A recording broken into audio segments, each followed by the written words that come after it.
about enabling innovation. I've been following some of the conversations that you've been having with all these great folks that have come in over the course of the week on Twitter. Of course, I wasn't here, so I caught the 140 character version of key highlights from your conversations. It sounded really interesting as far as I could tell. And today, we've got an opportunity to look at a few kind of people that have been able to do some great work. And so we've got David and Xavier that are here with us that are going to talk about their own experience in terms of their entrepreneurial background. And we also have Julia and Rachel who have both had experiences coming out of Geothink into their own kind of career path. So we want to kind of get into that. So before we kind of kick it off, just wanted to... c'est David, hein? C'est Vincent. Vincent, excuse-moi. Il est quand même 9h30 à 5 ce matin. On va se donner la chance.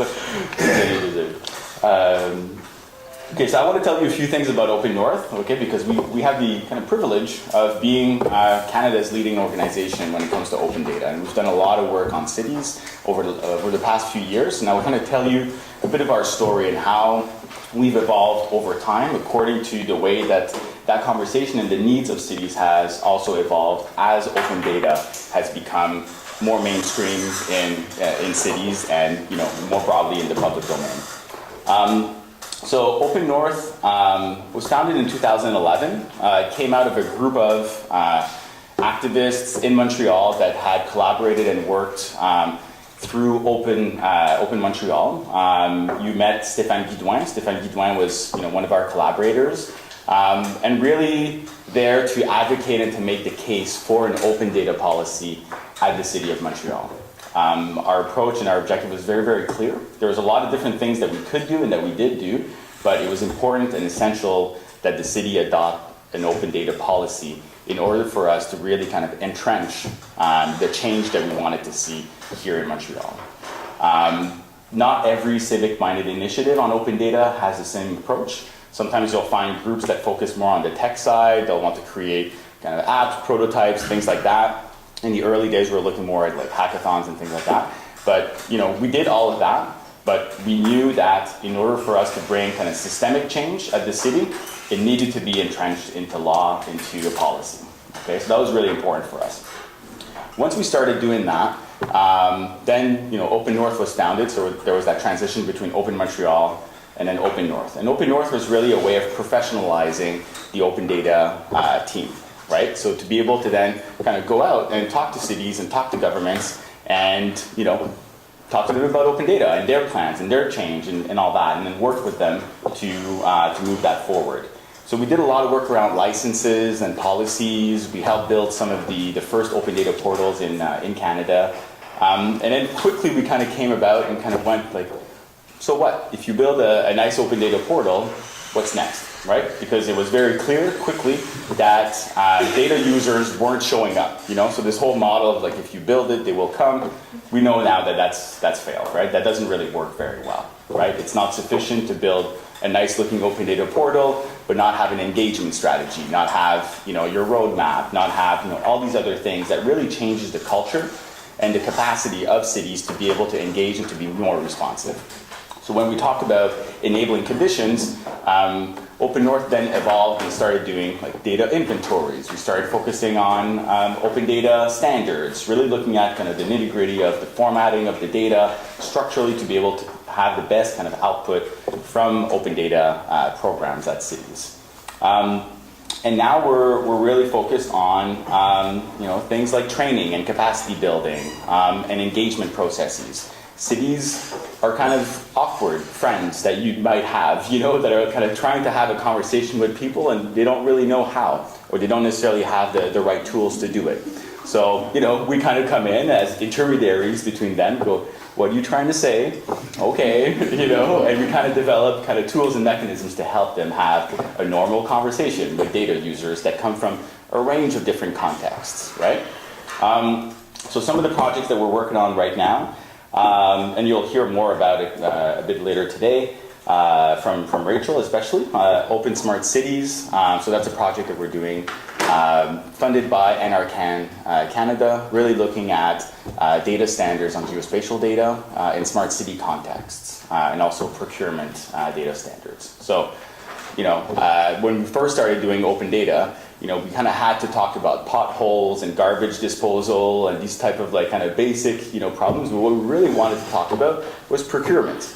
So it's kind of nice to see how we've gone from potholes to procurement, right? Because procurement was really the passion and really where, the type of change that we actually wanted to have initially. But if you start talking about procurement, you get the kind of look that you just gave me, right? Kind of like, yeah, okay. Not the most exciting topic, especially not when you're trying to sell open data to a politician. They're probably going to be scared. Probably red flags that kind of pop up and you're like, what do you want to do? What is this thing, this agenda that you have, in terms of transparency and accountability and all that? So Open Smart Cities, you'll hear a little bit more from Rachel. And then another project that I'm kind of excited about is what we're calling a DoItYourself Toolkit for municipalities that want to initiate an open data program. So there are many cities in Canada that now have open data policies, different instruments that kind of commit them to open data, right? There's about 90 of them, but obviously there are many, many others. So now we're actually in a situation that in order to create enabling conditions in Canada, right, for more cities to kind of jump into the open data conversation, we need to be able to make sure that those that are really good at it don't create a bigger gap between themselves and the middle tier and some of the smaller cities as well in this country. So we have a huge geographic challenge in Canada, and so we need to be able to create these systems and tools and ways of being able to connect cities on a peer-to-peer network way, right? But then also enable cities that are doing a good job to be able to kind of continue advancing. So we're right at the center of that, and we've been able to work with 15 of Canada's leading cities to help develop that do-it-yourself toolkit for cities that haven't started open data. So that's pretty fun. We're going to be launching that at the Canadian Open Data Summit in Edmonton next month. And then the other project that I just wanted to mention is one that we're about to start with the City of Toronto, and it's to help them do, or lead actually, their engagement process so that they will be developing what they're calling their master plan on open data. So this is kind of fun, This really puts us kind of in between and, as a facilitator, as a mediator also between the city and the interests that are kind of competing inside the city in terms of articulating their vision of open data, right? And then also with, the stakeholders that already understand open data, that have already been active in the open data community, and then the broader public. So that'll take place over the summer. And maybe just before I turn it over to Vincent and Xavier, some key things that I think, just to kind of keep in the back of your mind, that I've kind of picked up over the last kind of few years as Open North's work has really evolved. And you might have heard, some of those already over the course of the week. So I mentioned already the peer-to-peer kind of demand or need from cities. But this is also about the approach of connecting the global conversation on open data and relating it back to what's going on locally and vice versa, right? So how do we connect global to local and local to global, right? And so we know now that cities have so much in common, right? So not just in Canada, but the problems that they're facing in the global south or in the global north, we need to do a better job at kind of getting past our perceptions that those divisions actually exist and to be actually able to kind of benefit from innovation that's taking place in Jakarta or in Ghana or elsewhere in the way that they're addressing problems that actually are quite relevant for our contexts here. So, in terms of our mindsets, when we talk about innovation and setting conditions, I think we need to kind of culturally be able to kind of open up our minds a little bit more to be able to benefit from each other's experience. What else? Couple of things. Yeah, one thing that we've really kind of learned too is really how to think like a movement. So even if we work with cities kind of on an individual basis, there's something to be said about like creating a container, creating ways for people to feel empowered and responsible and respected in the way that they contribute their own efforts into the open data conversation. So it's kind of when we work, it's always kind of bigger than ourselves, you know? And so it's really important to be able to kind of broaden that and to have that intersectorial approach to the way that we work. There's a lot of people that don't know what the open data community is about, right? But the open data community knows a lot about different types of issues and a lot of different issues that are concerned by different communities of practice. The resilience community is a good example of that.